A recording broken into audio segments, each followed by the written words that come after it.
এখনও কাউন্সিলর আছেন, ওনার কাউন্সিলরশিপ কেউ কাটেনি, কাউন্সিলরশিপ কাটাও যায় না।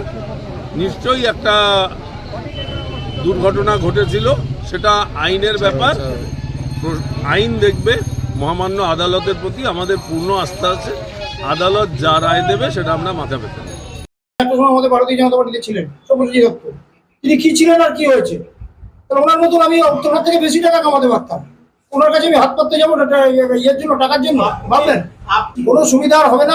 আজকের পরে বার্তা চলে গেছে, সকালবেলা থেকে দেখছেন ওই সব্যসাচী দত্ত কার সঙ্গে ঘুরে বেড়াচ্ছেন, দেখেছেন 2 নম্বরে ওটা যিনি কাউন্সিলর কি মিলন সরকার, কত বড় সমস্যা, মানে ওনার মানে দুর্দশা হলে ওই রকম একটা জেলখাটা আসামির সঙ্গে উনি ঘুরে বেড়াচ্ছেন, প্রচার করছেন ওনার সঙ্গে, তার থেকে বোঝা যায় যে ওনার অবস্থা কোথায় গিয়ে ঠেকেছে।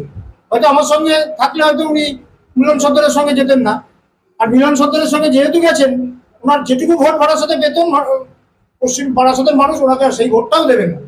কারণ মিলন সর্দার কি করেছেন না করেছেন, সেখানকার মানুষের টাকা লুটপাট করে খেয়েছেন, প্রধানমন্ত্রী আবাস যোজনার টাকা লুটে খেয়েছেন, সেই ধরনের একটা দুর্নীতিগ্রস্ত জেলখাটা আসামি কাউন্সিলরের সঙ্গে তিনি ঘুরে বেড়াচ্ছেন, আর বারাসাতের মানুষ ওই সব্যসাচী দত্তকে ভোট দেবেন, মমতা বন্দ্যোপাধ্যায়ের জোড়াফুলকে ভোট দেবেন?